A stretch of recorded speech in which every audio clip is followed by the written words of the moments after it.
I got to play another 4 hours of Star Wars Outlaws during a recent preview event. We've learned a ton of new information about the game, from planets to factions, reputation systems, and more. So let's cover the 10 big new details. Let's go.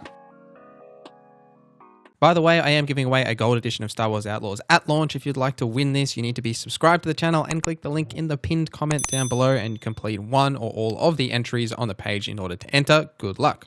So the first one is something that I didn't realize initially, but intel is everything. Now, what I mean by that is throughout the game, you've obviously got your main quests that are going to pull you through to different planets and locations and deal with the different factions and everything, but pretty much everything else surrounding that will actually be given to you via intel. Now, this intel is not necessarily like initially a quest. It's just sort of like a little bit of information that you may have picked up that you can pick up either from just literally standing next to a bar, or reading some sort of note that you might have found, or actually buying intel from different vendors that'll essentially give you some information. This could be as simple as, hey, there's like, a cool piece of gear that the Crimson Dawn have and they're hiding it in one of their territories. More on territories later.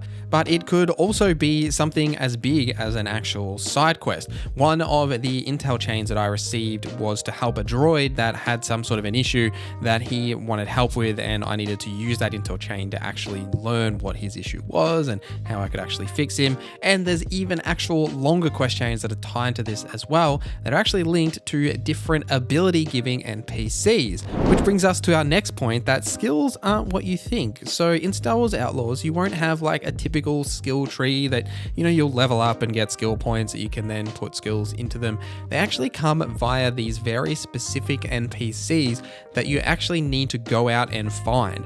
Now, the first one, or first two actually, are given to you as sort of like a tutorial, in that you'll get an intel chain from a particular person that's like, hey, if you want to upgrade your speeder bike, you might want to go and see if you can find this person, or if you want access to a slicer, which is a tool that allows you to access different areas, you might want to go and find this person. Now, I did both of these during my preview session, and by following the speeder intel chain, I had to find out where they were actually located, and then once I found them, they gave me a quest for an item that they wanted to get. I had to go and get that item for them. Then they gave me the first upgrade that they have available to them, which was to add a boost to my speeder bike. But they will actually give you additional abilities based on what you do out in the open world. So you may notice during a lot of my preview footage, you'll see in the right hand corner that these are various pop-ups that will appear when I do certain actions, like say, if you take out enemies stealthily or do something like that, you'll see these pop-ups that are completing. Now, these are actually your abilities that you can actually unlock. Now, you'll need to complete these various objectives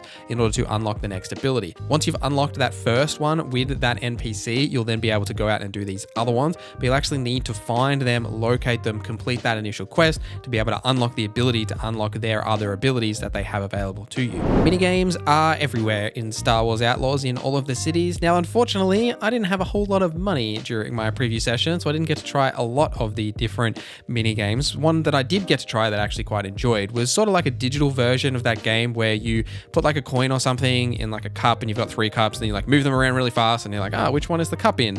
And so there was like a mini game like that where you could bet some of your credits to like determine which one is like the coin was actually in. That I quite enjoyed playing that mini game. And there are actually mini games you'll find out in the world as well. Like, for example, I was doing a speeder race, which I unfortunately lost.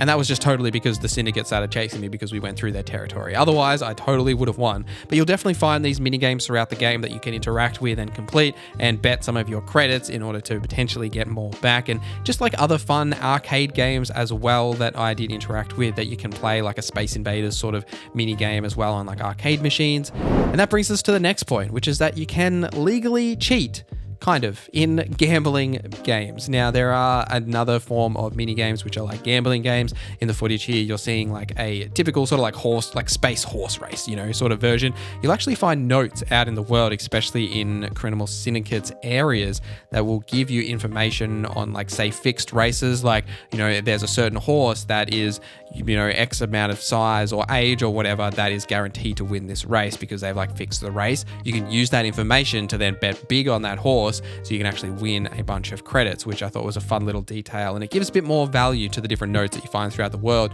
rather than just sort of expanding on like, the typical Star Wars lore. Number 6 on this list is how reputation actually works. Now I'm working on an entire video that covers this entire thing in full detail, plus all of the different factions, etc. So keep an eye on the channel for that. Make sure you subscribe, and that'll definitely be in your subscription feed once it's out. But essentially for reputation, it affects most things in the game, namely the different territories and districts and whether you have access to them. Also, what contracts are available to you from the different syndicates and whether they're going to pay you well for completing that contract or pay you poorly, as well as access to certain merchants. Now, those merchants will either give you terrible deals and like jack up the prices heaps, or if you have really good reputations, you'll get a discount, plus you'll get access to additional items from their vendor stash. And as you level into the positive, you will also unlock additional cosmetics and upgrades for Kay and Nyx that are definitely well worth getting. But the core point here is that there is going to be a lot of decisions that you'll make throughout Star Wars Outlaws that will positively impact your reputation with one faction and typically negatively impact your reputation with another faction. So there will be a lot of choice regarding which factions you're going to side with at which time. Say you maybe need access to a certain area, so you want to bump up your reputation with a certain faction, but you can always increase that faction reputation by completing contracts for them if they do have contracts available to you, but it's just one thing to consider. Territories and districts are a big thing in Star Wars Outlaws, especially when it comes to the open world. They are two distinct different things, and they are essentially related to all of the different factions, and because we can't show you any of the UI or map footage that we have from our preview, I have made a handy dandy version of my own. So here is my super cool professional map built in Paint. Please hire me, game developers. I'm really good at this stuff. So essentially what we're looking at here is an example of what the map may look like. Now, a territory are the regions you might find out in the open world that can be controlled by the factions. For example, let's say this square right here is controlled by, say, the Pike Syndicate, for example. So anytime Kay enters this area, whether she's coming on bike or foot, anytime you're in that zone, there could potentially be enemies there or friendlies depending on your reputation level. Now, inside that area, there could be, say, for example, like an outpost over here or like a little base over here where their operations are. And as you're traveling through this region, there will actually be patrols that can travel around on bikes and scooters and what have you, or walking around on foot that you may walk into. Now, if you have a positive reputation with them, they'll let you roam around freely. You can enter their base over here. Nobody cares. It's all hunky-dory. But if you have a bad reputation and you enter that area, if you run into one of those controls, they may actually kick you out. Now, this is the same for any of the major factions that you may come across throughout the world, right? You may have over here the Crimson Dawn, who will have a territory. Very commonly, I actually came across the territory controlled by the Imperial forces, let's say Grey, even though that doesn't make a whole lot of sense. But let's say, for example, this is the Imperials. They will have their own factions and outposts and things that you can actually run into in the open world. Now, also in cities, like my super cool city district that we have over here, this is where you'll actually find districts. Now, district could literally just be some sort of a house that you could run into, or say in an example with the Crimson Dawn, they actually had like a cooking shop that was like a front of like some sort of a business, and you went out the back there, and at the back they had their like criminal operations. Now, when you're in that area, that's all controlled by the Crimson Dawn, but it's a district within that city itself, and you'll have multiple of these. Like, for example, over here, this one might actually be controlled by the Pike Syndicate. You might have something over here, etc. And you'll have like the Imperial forces just like wandering around patrolling, because they actually own all of the super cool city,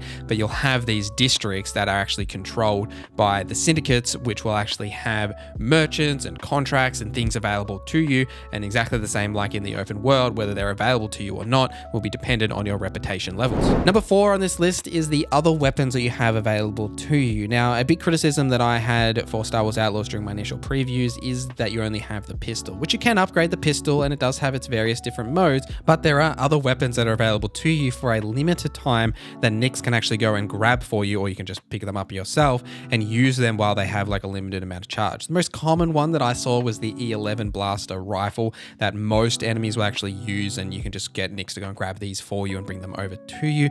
And the main one that I really enjoyed using was the charged sniper rifle that I found. Now, essentially this is a sniper rifle that's like a charged weapon. It was like one-shotting a lot of the enemies that I was hitting with it. But the main point I wanted to make here is that these are more common than I was actually anticipating. I thought they'd be pretty rare, like only in certain scenarios, but in basically every combat encounter I come across during the preview, there was always some other type of weapon there that I could use if I wanted to give you a little bit of diversity in terms of the weapons you're going to be able to use during typical combat. You will also have access to two main vehicles in Star Wars Outlaws, the speeder and the ship, and both of them actually have upgrade trees, which is something I didn't know. The speeder has multiple different upgrade paths that can increase the speed, the handling, as well as giving you the boost, which we talked about earlier, and the ship as well has different upgrades to increase the lasers and like rockets, like offensive capabilities, as well as your shields and defenses when you're initiating any of that ship combat that you may actually be doing. Most of these upgrade trees, once you have unlocked the ability to upgrade them, are linked to different materials that you'll find out in the world, and then you may actually need to complete like one of the ability screens that we touched on earlier in order to unlock the access to certain of them, like say the speeder boost that we were touching on as well.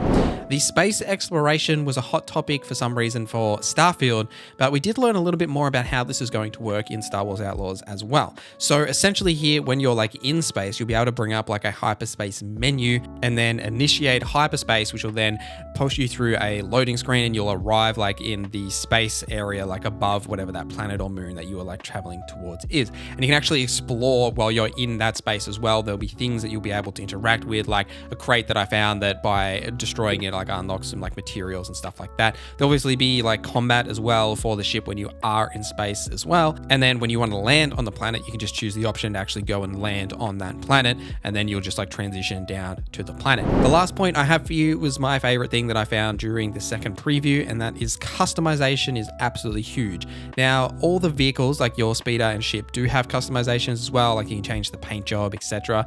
But Kay and Nix also have a ton of customization as well. So Kay has like 3 equipment slots, from like a top, which is like, you know, it could be like a shirt or a jacket, what have you, to pants, and a belt slot as well. Now, these aren't just cosmetic, they can actually give you buffs. And if you are wearing 3 pieces that are like relevant to the same set, you'll get like a set bonus for like wearing those pieces as well. And Nix actually has a customization slot as well. Like you can put different outfits and stuff on Nix. One thing that I found during the preview was like these little like ear wrap things that I could like put on Nix's tentacles. And there's going to be plenty of others that I did see a couple of during the reputation screens as well. But the customization here is going to be pretty huge seemingly. Like I don't know how many there's going to be, but even during the preview session, I found some intel to lead me to other pieces of gear that were like hiding in different factions territories as well. So I'm very keen to find all of the cool Star Wars outfits and use them. But my favorite one that I did find in the previews was actually the Hutt Cartel's reputation, for maxing out your reputation with them. And I won't tell you what it is for fear of spoilers, but